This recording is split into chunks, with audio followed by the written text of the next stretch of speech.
notes or anything. I said, Oh, no, it's better that way. no. You know, it's better that way. Just a conversation, you know. And we had WWDB. Oh, time to go.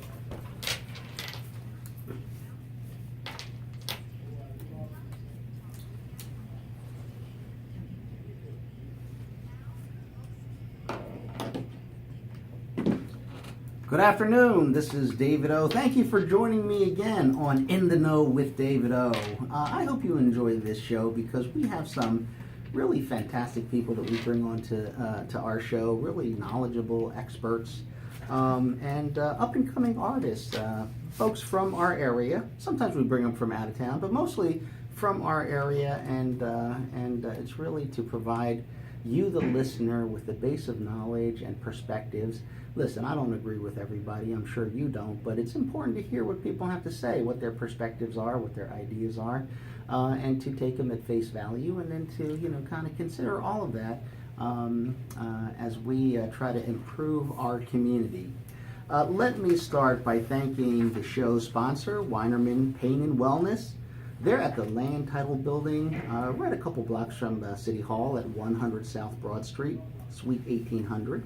And what they do is they do a fantastic job of helping people get back to work or get back to life, help them rehab their physical situation to as good as can be. And with that oftentimes comes the mental and emotional rehabilitation as well. Weinerman Pain and Wellness. Last week, we had the pleasure of hearing from 5 funders. Diane Melly, Vice President of Global Citizenship Initiatives at IBM. Teresa Rogers, the Executive Director at the Presser Foundation. Joe Divis, Assistant Vice President of External Affairs, Mid-Atlantic Region for AT&T. Michael Cooper, Senior Vice President, Regional Director of Public Affairs at Citizens Bank Mid-States, and Becky Lynch, Manager, U.S. Community Partnerships at GlaxoSmithKline. They call it GSK. And the reason I'm telling you this is because they were just talking about how to get money from them, and who doesn't need money, especially if you're doing good work in the community.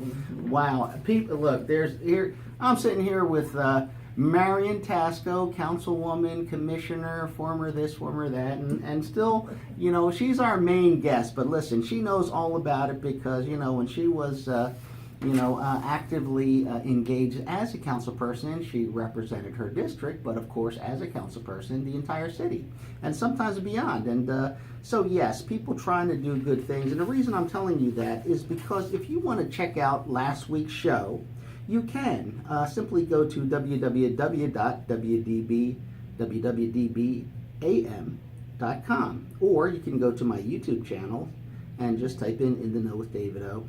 And you can hear our guests, and they gave out phone numbers, email addresses, things like that, and kind of gave you some tips on how you can access them for funding. At this time, let me start by introducing the Honorable Marian Tasco. I had the pleasure of working with her for 4 years, and I could tell you she is really I would say like a kind of more than a historical figure in Philadelphia, kind of an iconic political, someone said the dean of politics. Oh, look, she's going to modestly shake her head. But yes, very knowledgeable and impactful. In fact, there are 3 current council members that worked for her and were basically mentored by her. I'm a half stepchild. I was mentored a little bit by there. I didn't, but you know, listen, I take it where I can. And so my good friend Maria Quinones Sanchez, Councilman Quinones Sanchez, and of course the former state representative and current councilman Sherelle Parker, and Councilman Derek Green. They all worked for and with Councilwoman Marian Tasco and are now on City Council. And there are others that are, of course, influenced by her, such as myself. And so it is really a pleasure for me to have her join us. Now, you know, there is a joke in Philadelphia that, and I don't want to get a little morbid, but like people don't leave their office unless they're carried out of chamber. But she did retire, which is interesting because she didn't retire from public service. Well, she did, but not from public activities, because she's still the ward leader of the 50th Ward, and I want to talk a little bit about that, because that is a very important ward here in the city of Philadelphia. And so let me give you a little bit of background on Marian Tasco. I'm used to calling her councilman, so I'll call her Councilwoman Tasco. But she is one of Philadelphia's most influential and politically savvy, proactive public officials. She served 7 terms as a council representative for the 9th District, and announced that she would not run for re-election, and therefore did not run again in 2015. But she started her career moving to Philadelphia from North Carolina in '68, being involved in the community, working on urban issues, and getting to know some people who later ran for some pretty high offices. But she herself ran and was elected the first African American city commissioner in 1983. And then she ran and became a councilwoman. And she has served as chair of the Philadelphia Gas Commission. She served on the board of directors of the Board of City Trust, and also the Pennsylvania Convention Center. And so with that kind of a brief introduction, let me welcome Marian Tasco. Thank you so much for having me here today. It's a Oh, pleasure. it's my pleasure. Yes. Now, let me start with this, because you grew up in Greensboro, North Carolina, and came to Philadelphia in 1968, and that was just such a different time. It was a different time. I grew up during the days of segregation in Greensboro, North Carolina. And but we had a very nice community. You know, we lived on our side of town. The whites lived on the other side of town. Right. But my grandmother, my grandfather, my great grandmother all raised me. I was raised by a village. Right. And I wanted to go to college. That was always instilled into me from the moment I can remember.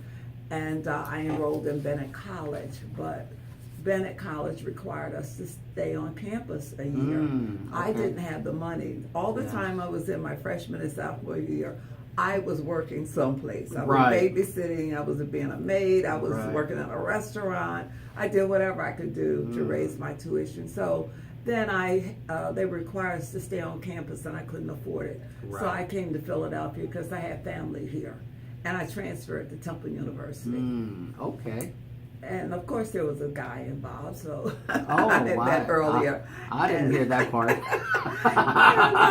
So we ended up getting married, and I didn't have money to go to school, so I got a job with the city. Right. And I went to work at the art museum, and I went back to school at night at Temple University. Right. And ultimately you got your undergraduate degree and then a master's as well. Well, I don't have a master's. Okay. I have a master's in politics. Yes. Oh, yes, yes. But I just went back to, I wanted to make sure I finished that, because that was instilled into my mind to finish college from the moment I can remember. And it has been a good experience. Okay, well, while you were there, I know you worked for the Urban Affairs Coalition, and then for John White Jr. Yes. And then somehow you end up being the campaign manager for Congressman Bill Gray. Well, I moved to Mount Airy after living in West Philadelphia, so we moved to Mount Airy. And my neighbor said, "You want to be the black captain?" I said, "Yeah." Didn't know what it was. Right. Want to be a committee person? I said, "Yes." Didn't know what it was. Didn't know what that was either. Right. And then one night, John White came into the ward meeting, and I met him, and he said, "I'm going to run for council." Right. So I said, "No, state representative." Right. Okay. So I said, "Okay." And I just met him. But I knew about him because he worked for the Urban League, and I was with the Urban Coalition with Charlie Bowser. Right. And we had worked in Charlie Bowser's campaign when he ran in 75. Right. So we worked with John White. We lost the first election, but I really, really loved it. You know, campaigning, frying chicken in my kitchen. The first time you did it, right? First time I did it, ringing doorbells. I love ringing doorbells, fundraisers, and so then he ran in 76. Right. And during that time, during Charlie Bowser's campaign for mayor, I met Reverend Bill Gray. Yes. And then Charlie lost. We went back to John White in '76, and we won that election because the neighborhood had transitioned. When we moved to Mount Airy, it was predominantly a white community, and about from that time when I moved in '68 to '78, it was majority African American. Why the rapid change? Was that a good change, or was that white flight? Well, I think it was white flight because it's a nice neighborhood. It's still a nice neighborhood. Nothing wrong with the buildings, right? Nothing wrong with the buildings. And now we have white families moving back into the community. So it makes it great for the community because we work very hard to maintain the character and quality of life in our area. And John White came to me one day and said, I want you to run for... I was city commissioner. I told Bill Gray I was going to run for city commissioner. Right. So he didn't like it, but I ran and won. Yes. I was not endorsed, but I had a lot of friends, a lot of support, and raised money. And of course, he was there to help me. Let me go back a second because you said something very important. You were not endorsed. And you're the first African American woman running. And for those listening, Charlie Bowser was the first African American to run for mayor. He did not win, but from his campaign, a lot of names that later you probably will know became elected and other things. But when you ran for city commissioner, there had never been an African American elected to that position. Is that correct? No, not elected. There had been a commissioner appointed, right? But I was the first to be elected, and it was interesting. But you know, I certainly had the power of Bill Gray behind me, and certainly John White was instrumental, and the neighborhood was instrumental. So I campaigned all over the city. Right. West of Market Street. Right. So I didn't go east of Market Street. And so, you know, there were several people in the run. Right. So I came out number 2 after March Tartaglia. And the reason I asked that is because, you know, it's interesting because our topic's really about politics past and present, and you were there. Yes. And so trying to put things within some context, because I was not there, so I'm guessing. But before computers and all this other transparency, I mean, whoever was controlling the votes in the commissioner's office, that was very critical. And for African Americans to run and to challenge a ingrained, pretty tough political machine, I'm sure, you know, one of the things some bright person says, boy, we better get somebody in that election, the commissioner's office.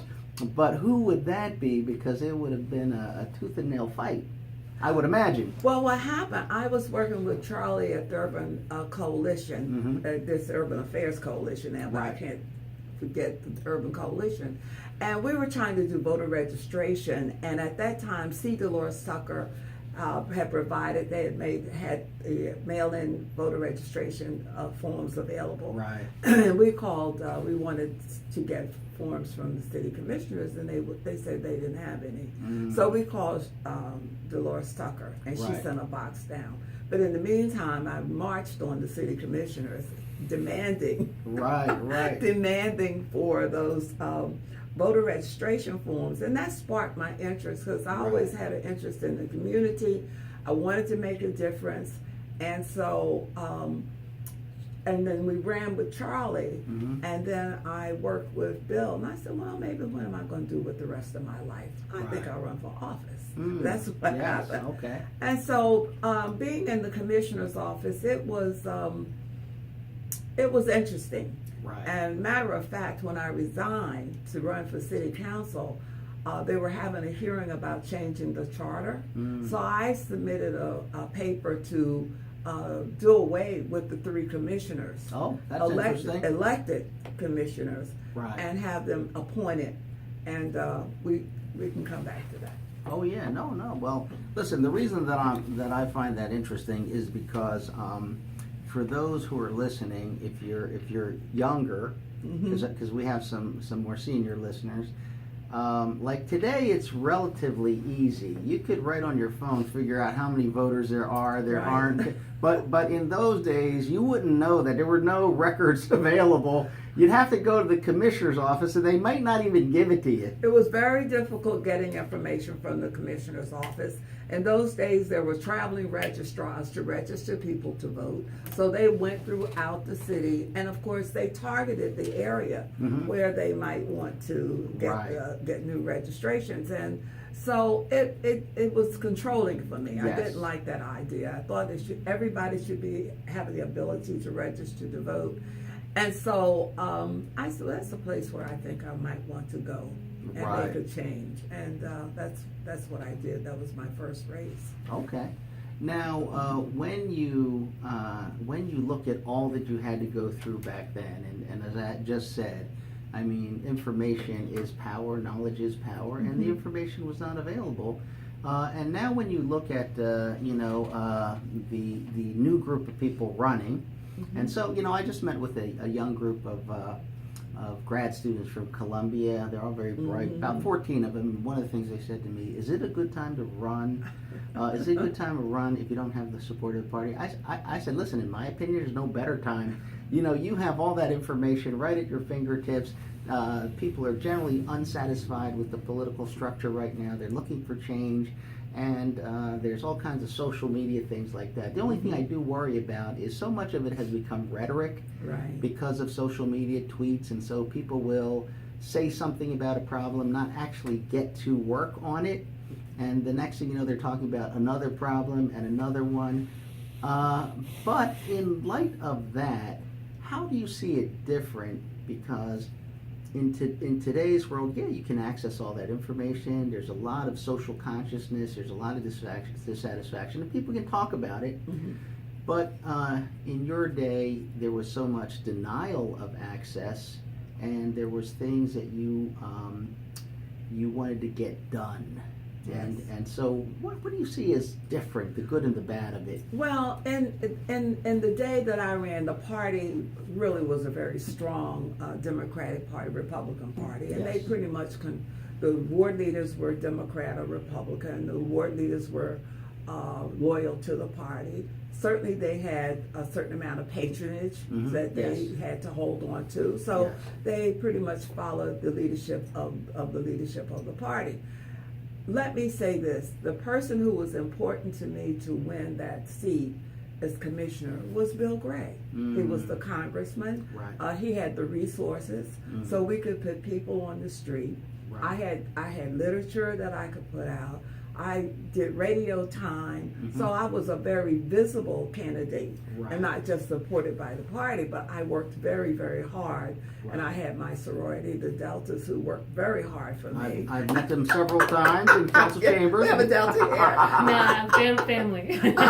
But, I mean, those ladies worked, they campaigned, they raised money for me, so I had a village.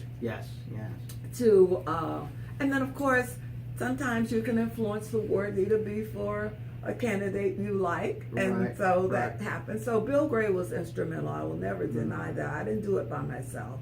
And so I didn't know until the election was Tuesday. I didn't know until Wednesday afternoon that I had won. And so that was it was a nice experience to run.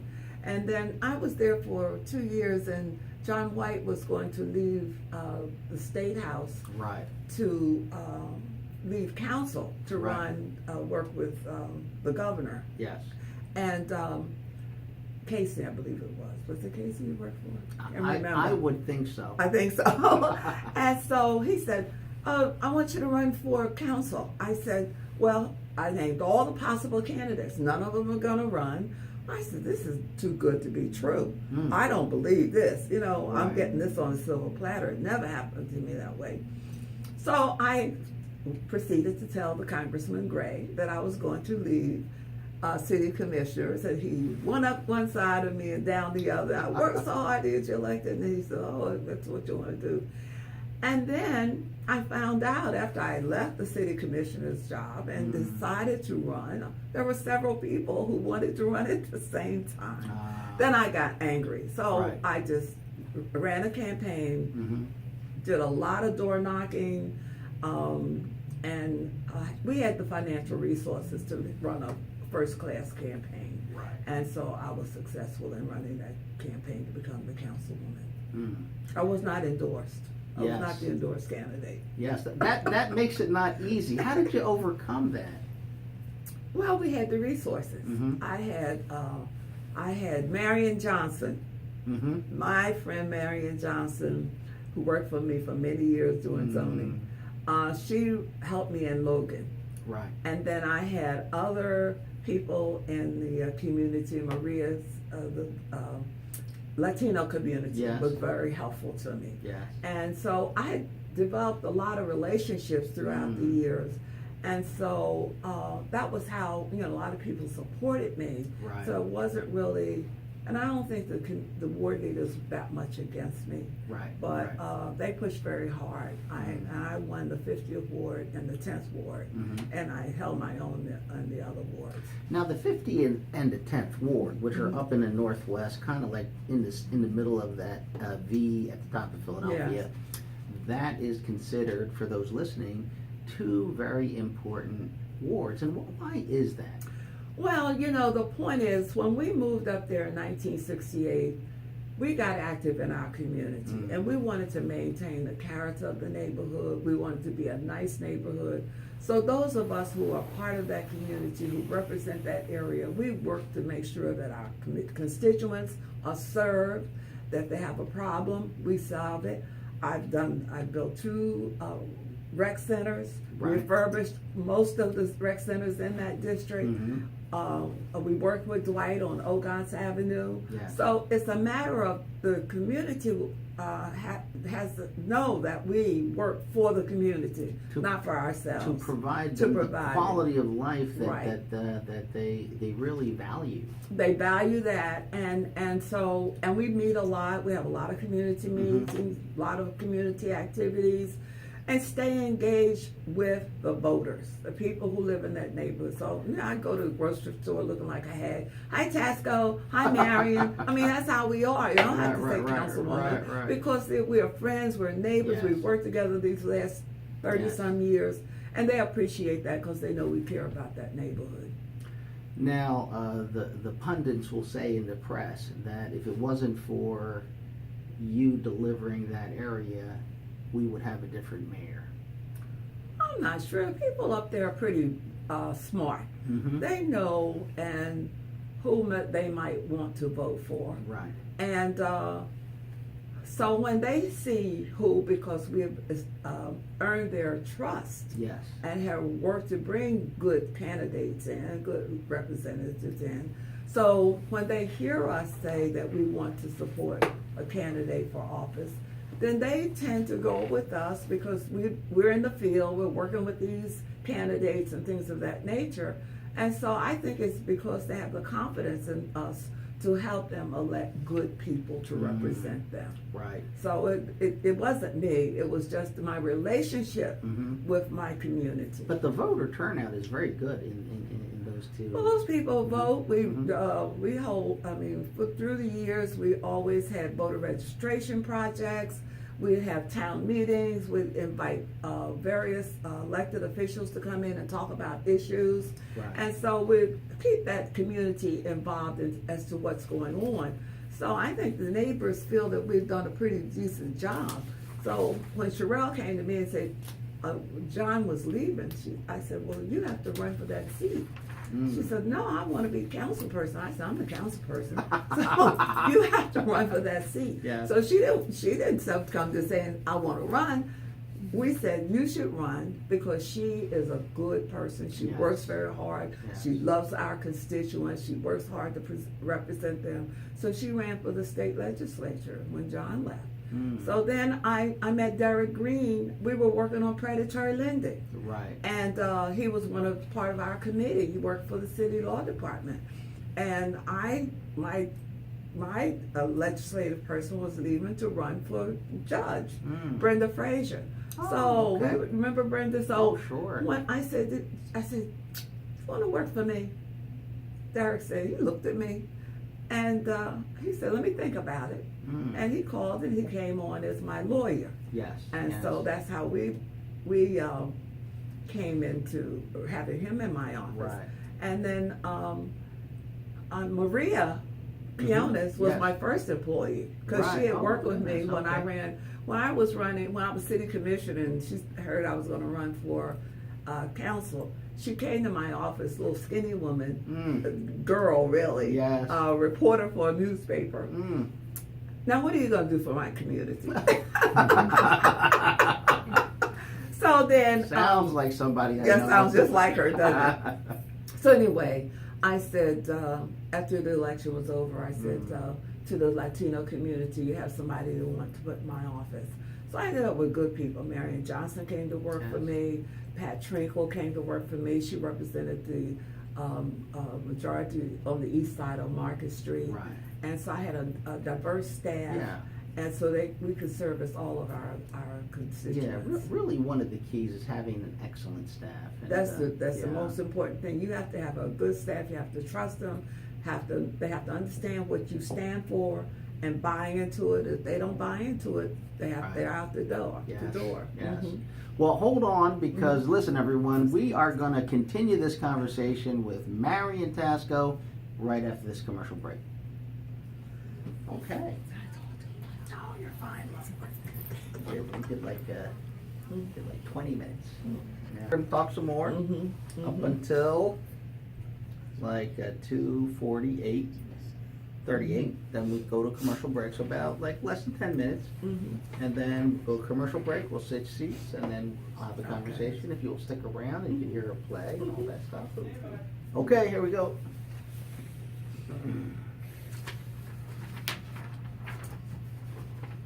All right, and we are back. Listen, we've been talking to the Honorable Marian Tasco. She has been a long-time public servant, having served from everything from the Election Commission, City Council, chairperson of the Gas Commission, and all kind of other things.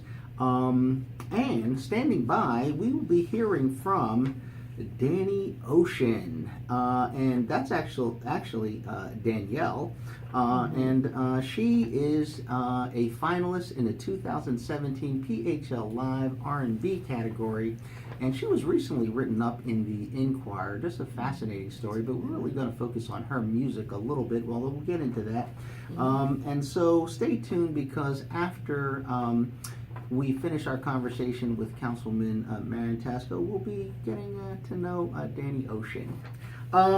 Councilwoman, so let me ask you this. As there are so many people nowadays running for office, what is your impression? Because in some ways, it's just so easy now to run for office. It was much harder, I think, back in the day.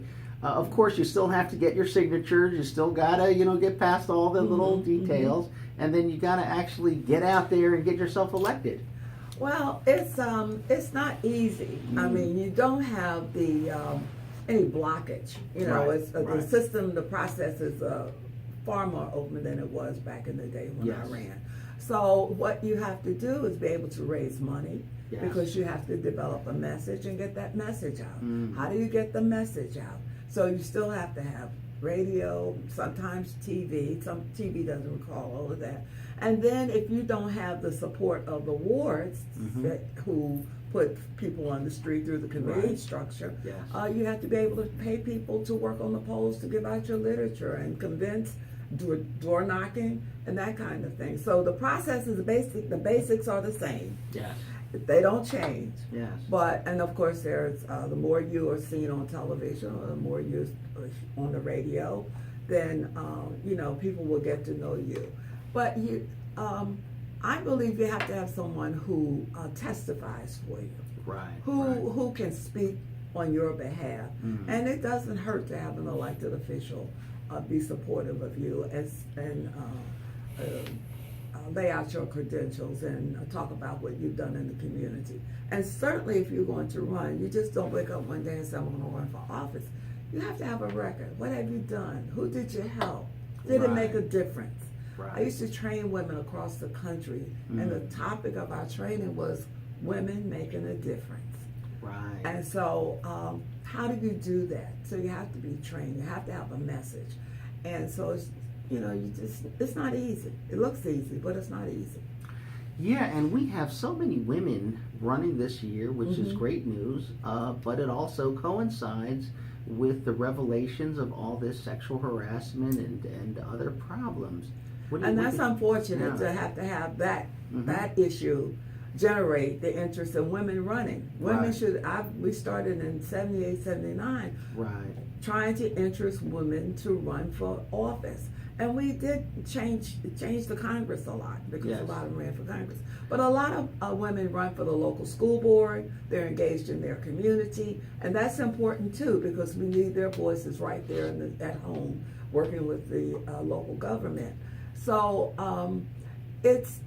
you just really, women need to be, and I think we're more compassionate and understanding and willing to negotiate a little faster than the guys. And so maybe we won't be so polarized. I know.